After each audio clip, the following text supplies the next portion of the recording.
SpaceX just achieved something that changes everything for lunar missions. The Raptor 3 fired for 6 minutes and 40 seconds at their McGregor facility, the longest continuous burn they've ever recorded. That's not just a test milestone. That's proof this engine can slash moon mission refueling flights from 15 down to just 7.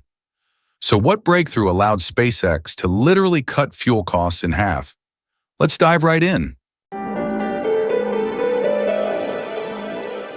Here's what happened at McGregor that stunned even veteran engineers. That 6-minute 40-second burn wasn't random. It simulated the exact conditions Raptor 3 will face during a real Starship ascent. SpaceX ran multiple versions of this test, each covering different scenarios the three inner engines experienced during climb to orbit. But here's what nobody expected. The engine stayed so cold during the burn that frost formed on the fuel lines. Why does that matter? Because Raptor 3 doesn't need a heat shield anymore. Look at that steady blue-white flame. That's the full flow stage combustion cycle running flawlessly while the cooling system works so efficiently that ice literally forms on the plumbing. Now check the serial number, 75.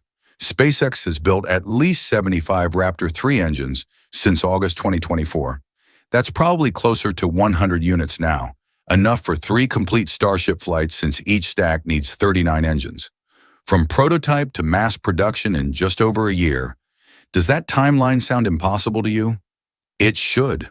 But this is where SpaceX plays a different game. While competitors spend years perfecting one engine, SpaceX built 100, and each one represents a fundamental leap from Raptor 2. Elon Musk posted yesterday that this is the most advanced rocket engine ever made by far.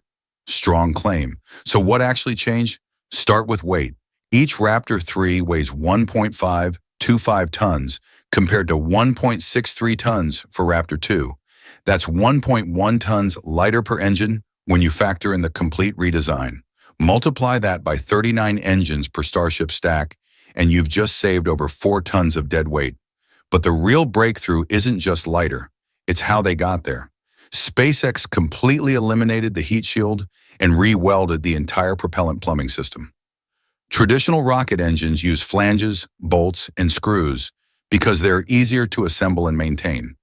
But every joint is a potential failure point where leaks form and heat builds up. Musk confirmed they ditched all of that for welding. Sure, it makes repairs harder, but here's what it does. It forces the design to be so refined that the engine needs less maintenance in the first place. And during the extreme conditions of liftoff and re-entry, welded joints simply don't fail the way bolted ones do. Remember how Raptor 2 struggled with engine relights after stage separation? That problem basically disappeared with Raptor 3's simplified architecture. The integrated design eliminated the failure modes that plagued earlier flights. So you get an engine that's lighter, tougher, and 75% cheaper to build while actually performing better. How is that even possible in aerospace? Now let's talk raw numbers. Raptor 3 delivers 280 tons of thrust at sea level and 306 tons in vacuum. For context, the original Raptor 1 hit 185 tons. Raptor 2 reached 230 tons at sea level and 258 tons in vacuum. That's a 20% thrust increase from Raptor 2 and nearly double the original. But thrust is only half the story. The specific impulse, the efficiency metric that determines how much velocity you get from your propellant, jumped from 327 to 335 seconds at sea level. In vacuum, it climbed from 350 to roughly 360 seconds. Those numbers sound small, right? A few percentage points.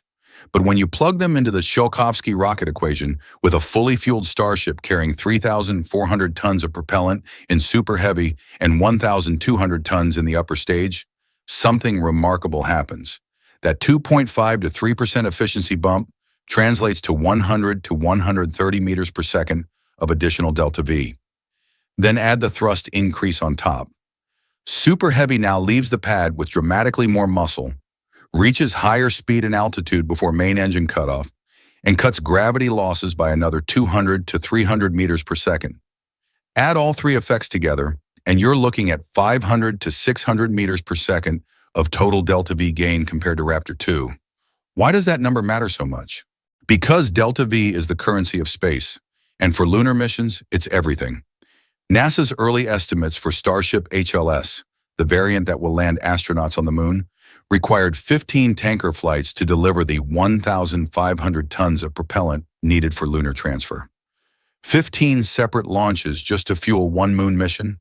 With Raptor 3, that drops to 7 to 10 flights, possibly fewer as the engine continues improving.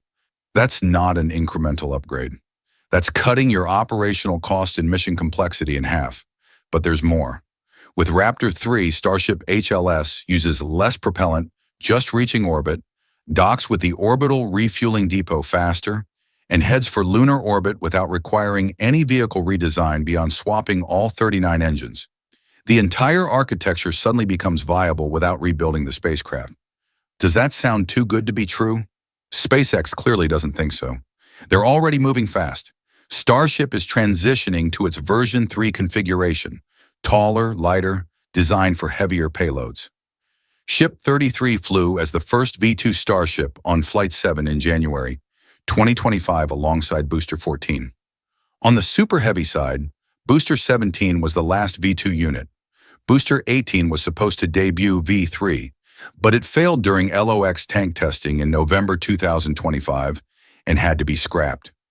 That's where Booster 19 enters the picture. It's the first true V3 booster with a redesigned engine bay built specifically for Raptor 3. SpaceX confirmed B-19 is assigned to Flight 12, replacing the failed B-18. If they maintain their current pace of one launch every 1 to 2 months, Flight 12 could happen as early as February or March 2026.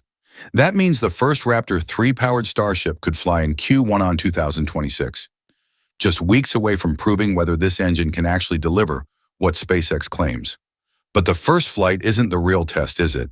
The real question is whether Raptor 3 can achieve fast, reliable reuse. Musk keeps hammering the same point. Full and rapid reusability is the only path to economic viability. Being able to reuse these engines with minimal refurbishment will determine how quickly SpaceX can scale operations. And Raptor 3 was designed from day one with that goal in mind.